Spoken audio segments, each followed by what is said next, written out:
श्री गणसाई समर्थ motivation आणि आध्यात्मिक गप्पांमध्ये मी सौ ज्योतिताई दुसाने आपले सहर्ष स्वागत करते। आज कामं खूप होते। उद्या गुरुवार आहे आणि मार्गशीर्षाचा गुरुवार, मग त्याची तयारी अगोदरपासूनच करावी लागते, म्हणून आज अवतार आवरायलाही वेळ मिळालेला नाही। कामं म्हणजे घरातले तर सगळे नित्यनेमाचे कामं असतातच, पण देवपूजा, येणारे जाणारे साहेब आजारी आहेत, त्यांना सध्या खोकला खूप आहे, मग खोकल्यामुळे त्यांना वाफ द्यावी लागते। इकडे घाटा म्हणतात, पण नाशिकच्या भागामध्ये त्याला पेज म्हणतात। तर बाजरीच्या पिठाची किंवा गव्हाच्या पिठाची खूप भाजलेली पेज, तुपावर तेलावर खूप भाजून घ्यायचं पीठ आणि त्याला थोडी जिऱ्याची फोडणी, हळद वगैरे मीठ टाकून ती पेज बनवायची। ती पेज त्यांना रोज सकाळी आम्ही प्यायला देतो आणि ती पेज पिल्यामुळे काय होतं की छातीचा हा जो भाग आहे हा शेकला जातो, गळा शेकला जातो। तर आज साहेबांचे कामं खूप होते, ते सगळे आटोपले।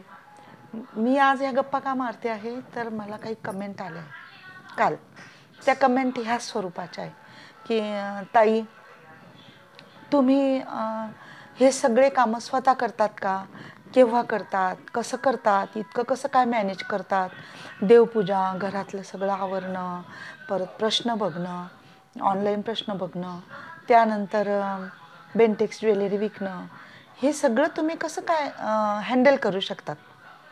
तर त्या सगळ्यांना मला असं सांगायचं आहे की जर आपली नित्यनेमाने पहिल्यापासून सकाळी लवकर उठायची सवय असेल, लवकर उठणं म्हणजे साधारणतः मी सुरुवातीला 4:30ला 5ला उठायची, 4लाच, पुष्कळ वेळा तर 4लाच उठायची, पण 4:30-5च्या दरम्यानमध्ये मी उठायची पहिल्यापासून। मग त्यावेळेला सकाळी उठून माझी देवपूजा व्हायची आणि देवपूजा झाल्यावर पाचशे कामं, स्वयंपाक, त्याच्यानंतर आपले घरातले धुणं भांडे फरशा।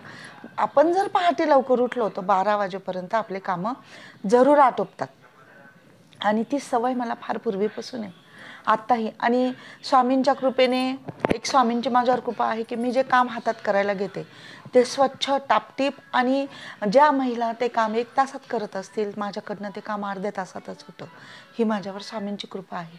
म्हणजे ज्याला आपण हाताला चपाटा म्हणतो तो चपाटा माझ्याजवळ आहे आणि त्यामुळे माझे कामं झटपट होतात। आणि हे सगळे झटपट कामं होऊन स्वामींच्याच कृपेने मी हे सगळे कामं स्वतः करून आणि वेळ पण देते, येणाऱ्या जाणाऱ्यांना वेळ देते, ऑनलाईन प्रश्नांना वेळ देते, बेंटेक्स विक्रीला वेळ देते।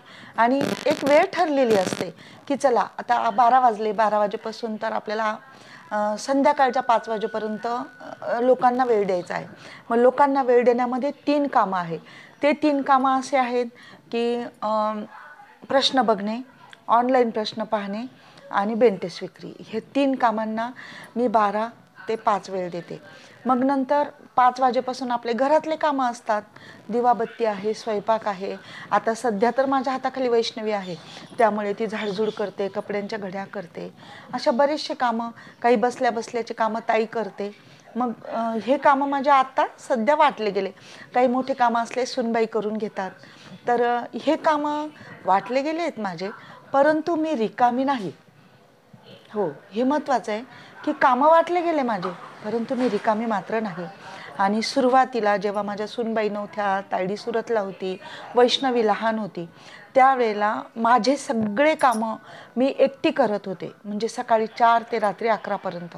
आणि स्वामींच्या कृपेने हे सगळे कामं माझ्याकडनं एकटीने होत होते, मी एकटी करत होते।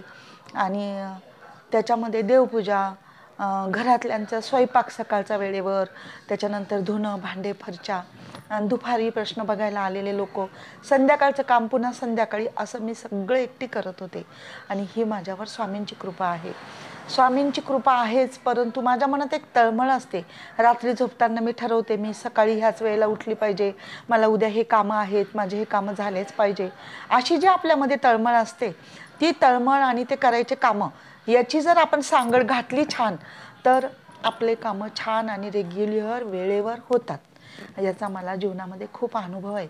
आणि अजूनही आता मी 60त आहे, बरेच लोक मला म्हणतात की 60 वर्षाचं वय असतानाही तुम्ही एवढे कामं कसे करतात, परंतु ही आपल्या आत्म्यातली जी तळमळ आपल्याला असते की नाही हे आपल्याला करायचंच आहे, तर ते आपण करू शकतो।